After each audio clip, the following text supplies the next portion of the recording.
بسم الله الرحمن الرحيم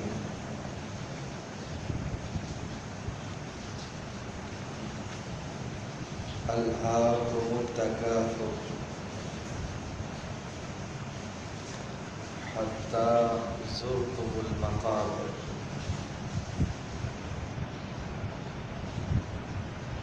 كلا سوف تعلمون ثم كلا سوف تعلمون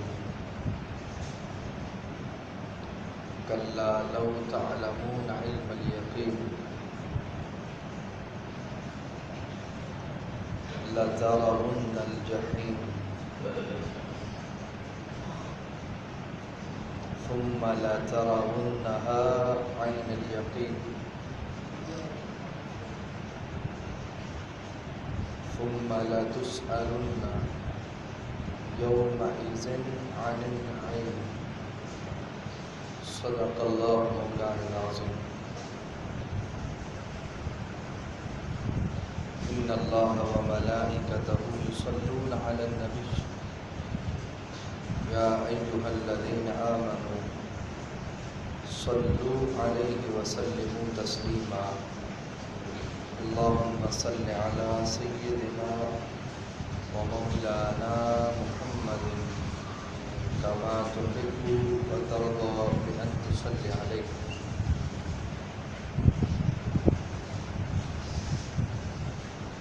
اللہ پاک کے فضل و احسان سے آج ہم ماہ رمضان المبارک کے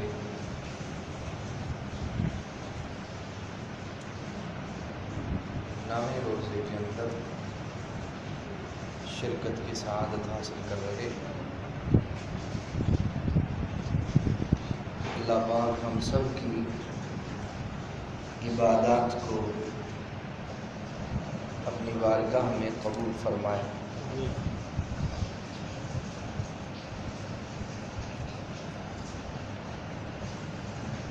آج کا جو ہمارا عنوان ہے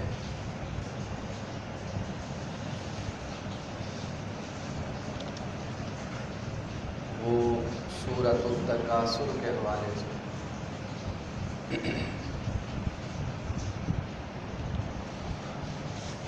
مگر اس سے پہلے ایک فضیلت اور عظمت کی بات سمجھ لیں.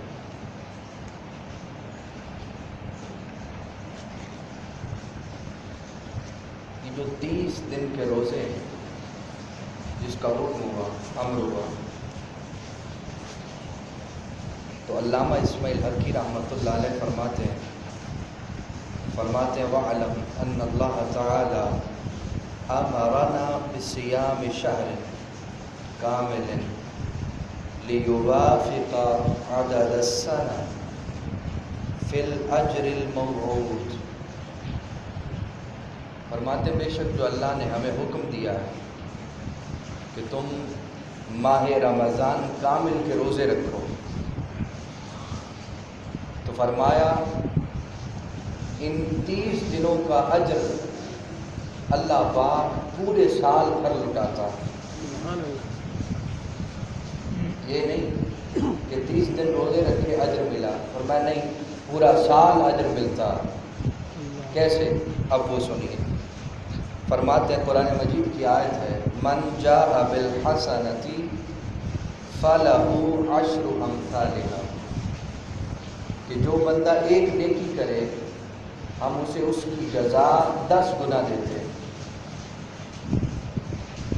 فرمایا فالشہر الکامل 306 ایام الشوال. اور فرماتے ہیں 30 دن ماہ رمضان کے ہو گئے اور اس کے ساتھ آپ 6 روزے شوال کے شامل کر لیں جو سنت مبارکہ ہے تو یہ کتنے بن گئے؟ 36 روزے. تو فرمایا 60 یوما فإن نقص یوم من عدد الشہر لم ينقص من الثواب. فرماتے ہیں یہ 36 روزے بن گئے، 30 ماہ رمضان کے اور 6 شوال کے. اور ایک روزے کا اگر اجر 10 گنا ملے تو سال کے اندر دن کتنے ہیں؟ 365. ٹھیک ہے، 365 یہ بڑھتے کم ہوتے رہتے ہیں.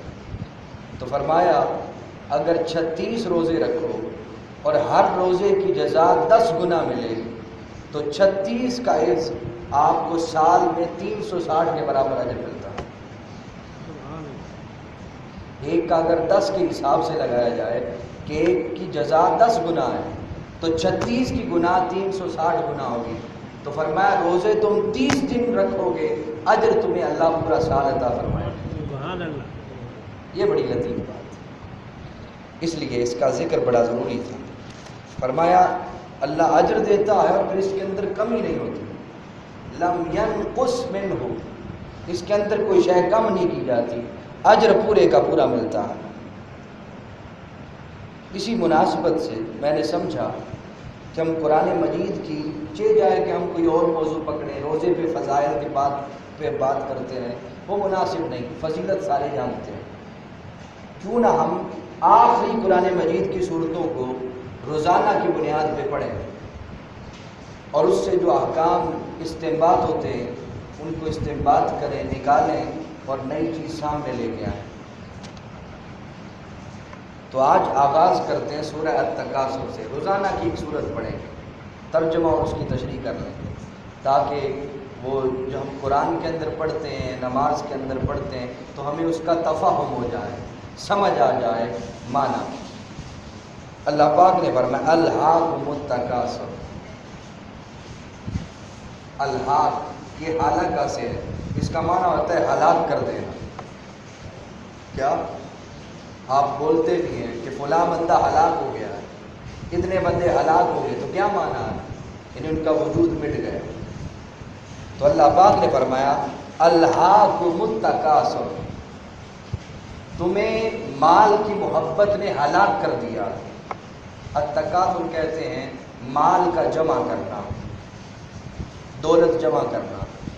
تو فرمایا تمہیں مال کی محبت نے ہلاک کر دیا، یعنی تم مال کمانے کی دوڑ میں اس قدر لگ گئے کہ تمہیں نہ دین کی خبر نہیں، نہ اللہ کی خبر نہیں، نہ نماز کی خبر نہیں، نہ روزے کی خبر نہیں. تم مال کی محبت کے اندر ہی فنا ہو گئے اور تمہیں اپنے مالک کا خیال ہی نہیں آیا. یہ نہیں سوچا، کوشش تم پہ رکھی ہے مگر دینا اس نے. انسان کہتا ہے شاید میں ہی کوشش کروں گا اور میں ہی کماؤں گا، ایسی بات نہیں. انسان کے ہاتھ میں کوشش ہے اور دینا اس ذات ہے. اتنا فلسفہ ہے. تو فرمایا تمہیں مال کی محبت نے ہلاک کر دیا. حتیٰ زرتم المقابر، یہاں تک کہ تم قبروں میں جا پہنچے، تم مر گئے اور تمہیں دفن کر دیا گیا. زرتم یہ زارا یا زورو سے ہے، اس کا معنی ہوتا ہے حتیٰ کہ تم نے قبروں کو دیکھ لیا. یعنی قبروں کو دیکھ لیا معنی یعنی تم قبروں میں جا کے پہنچ گئے اور دفن ہو گئے، مر گئے. کس حالت میں؟ مال کے محبت کے اندر. مال صوفیاء کہتے ہیں 3 چیزیں: لا تامع، لا مانع، لا جامع. کیا؟ لا تامع، لا مانع، لا جامع. کسی چیز کا لالچ نہ کرو. کیا؟ کسی چیز کا لالچ نہ کرو. لا مانع، اگر آپ کو کوئی شے دے ہدیے کے اندر تو اسے منع نہ کرو، حضور کی سنت ہے.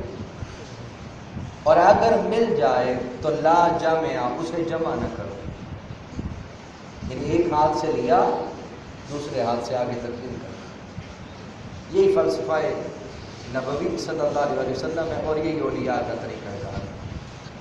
تو فرمایا حتیٰ کہ تم نے قبروں کو دیکھ لیا اور مال کو جمع کرتے رہے.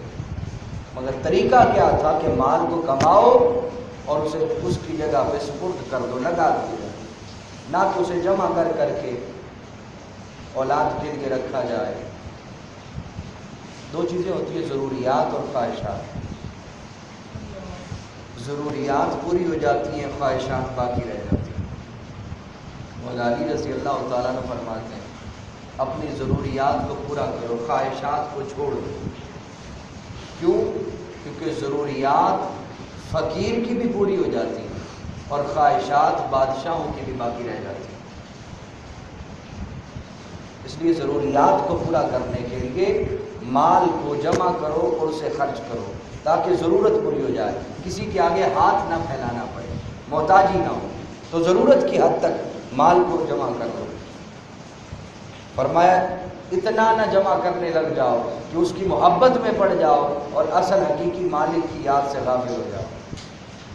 اگر اس طرف چلے گئے تو پھر تم فنا ہو۔ کیا؟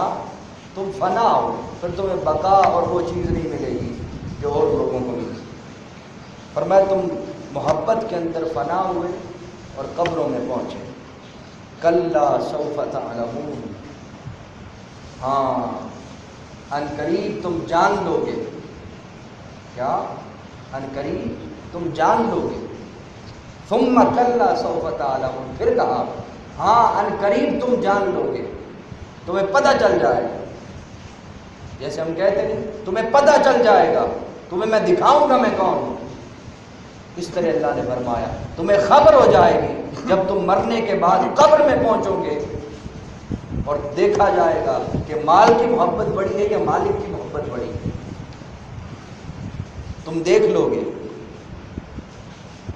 اب مجھے وہ حدیث یاد آئی جسے امام جلال الدین سیوطی رحمۃ اللہ علیہ نے الدر المنصور میں روایت کیا، من طریقی عبد بن حمید اور دیگر امام نے مردویہ سے روایت کی۔ اللہ پاک نے فرمایا اے ابن آدم، تم مال کی محبت میں، دنیا کی محبت میں اتنا گرفتار نہ ہو جانا۔ باری تعالیٰ کیا مطلب؟ فرمایا تم مال کی محبت میں اتنا آگے نہ گزر جانا۔ باری تعالیٰ اگر گزر گئے تو کیا ہوگا؟ فرمایا تمہاری ڈیوٹی بھی بڑھا دوں گا اور تمہاری ضروریات بھی پوری نہیں ہوگی۔ آج کیا ہے؟ 24 گھنٹے ہر بندہ کماتا ہے اور گھر کا ہر فرد کما رہا، مگر پوری پھر بھی نہیں پڑتی۔ کیوں؟ کیونکہ اس کمانے کے اندر مولا کی یاد شامل ہے۔ وہ جو فلسفہ صوفیاء نے دیا تھا کہ دل ہاتھ کار وال دل یار وال، کماؤ مگر کمانے کے اندر مولا کا خیال بھی رہے، مولا کی یاد بھی رہے۔ تو فرمایا تمہیں خبر ابھی نہیں ہے۔ کیوں؟ کیونکہ ابھی آسائشیں ہیں، مرو گے، قبر میں پہنچو گے، پھر دیکھ لو گے۔ پھر فرمایا کلا، ہاں لو تعلمون علم الیقین، ہاں تم نے پھر دیکھ لیا۔ باری تعالیٰ کیا؟ علم الیقین۔ اور جب تم نے دیکھا، تمہیں معلوم ہوا، پھر تمہیں علم الیقین حاصل ہوا۔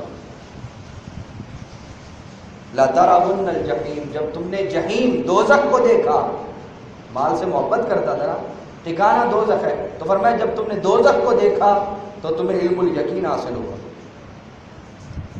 ثُمَّ لَتَرَوُنَّهَا عَيْنَ الْيَقِينِ، پھر جب آنکھیں کھلی رہ گئی اور دیکھا تو فرمایا تمہیں عین الیقین حاصل ہوا۔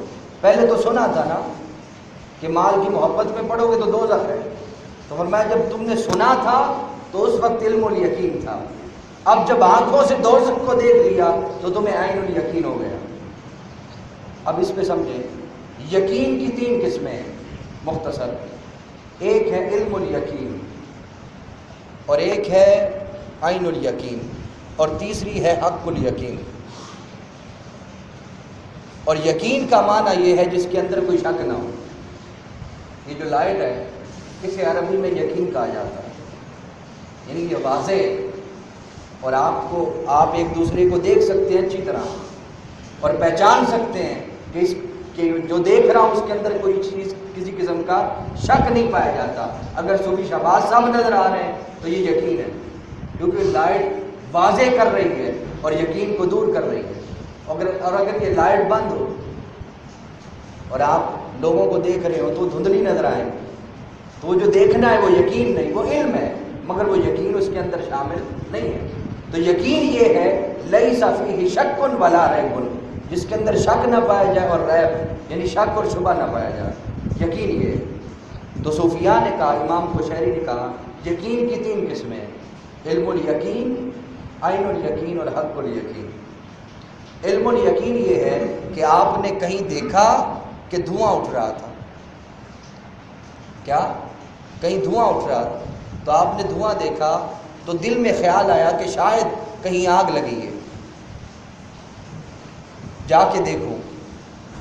پہلے دھواں دیکھا تھا، اب چلتے گئے تو دیکھا کہ آگ واقعی لگی تھی اور آنکھوں سے دیکھ لی۔